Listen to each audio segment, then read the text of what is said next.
Hey girl, hey, welcome back to my channel. I'm Sky.Onjahnae. If you are new here, I make faith, femininity, and self-development videos. If that's something you're interested in, then stick around, girl. One day, I just woke up and I was like, I just felt this strong urge on my heart to change, okay? And I know that was Jesus calling me, okay?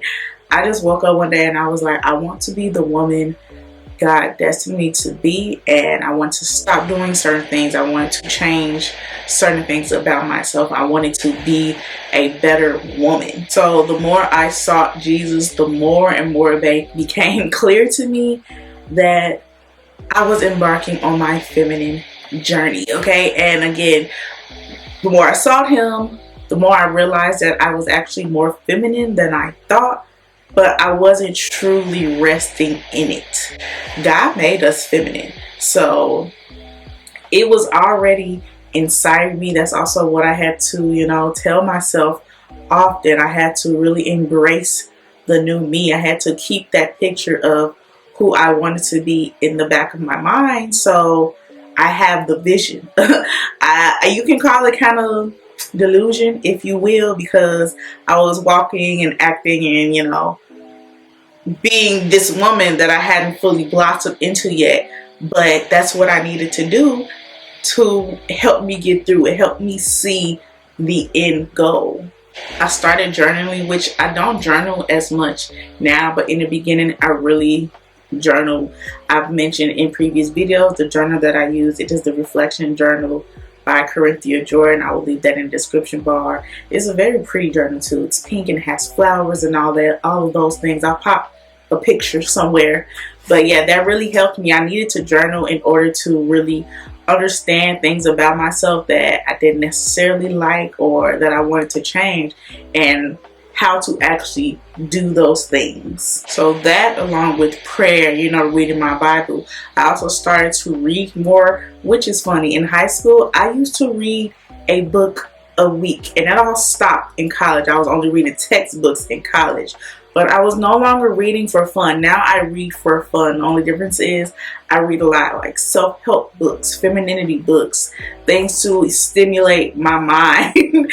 I'll have a list of my books that I've currently read this year so far, if you want to check those out, because they have been really helpful to me. One of the biggest things also, alongside God, of course, that has really, really helped me on my journey is giving myself grace, okay? People in general, we are our biggest critics, and especially me. I was so hard on myself. I used to, critique everything about me, and I used to, just let it defeat me a lot of times. But that's because I am a control freak. I learned that about myself. I knew that about myself. I just didn't care. But then once I started this journey, I started to care more, and I had to realize that as a feminine woman, sometimes you need to let go of that control and just be still, just exist. It's okay. And if I do happen to mess up or slip back or fail, it's okay. Like, this is a process. It's a journey. It's a lifestyle. Like, it's a lifestyle, really. And it's important to know that you're not going to be perfect in anything that you do. None of us are Jesus, so we can never be perfect in anything. So remembering that and to give myself grace has really, really helped me on this, because I'm not as hard on myself with things anymore. If I do slip back, well, when I did slip back into certain things, like if I was to slip up and curse, or if I just felt like not getting myself together, not doing my hair, something like that, which was, this is different for me because I keep my hair done, okay?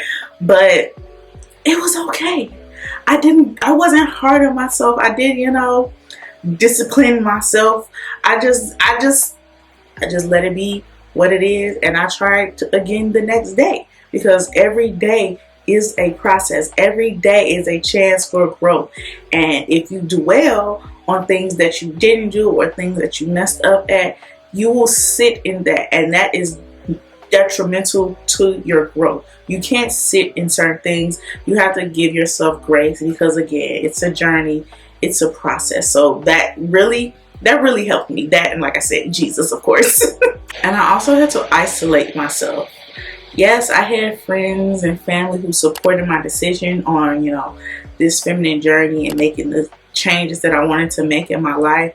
But I didn't have people who were doing the same thing. I didn't have people who can relate to the changes that I was actually making. Yes, some of them wanted to change, but I was the only one who was actively doing certain things. So I had to isolate myself, and during the isolation I immersed myself in all things femininity and all things Christ. Okay, I took the time to learn what femininity was and learn myself. That's how I found out that I am more feminine than I actually thought, and I just was able to really make those changes alone. Like, I stopped answering phone calls. Like, I didn't completely shut people out, but I didn't answer phone calls. Sometimes I would look at the phone and let it ring because I just didn't have the mental capacity at that moment to deal with whatever that person was going to be talking about. It wasn't going to be about my growth. It wasn't going to be about anything of substance in that moment that I needed. So I would just not answer phone calls. I stopped talking to certain people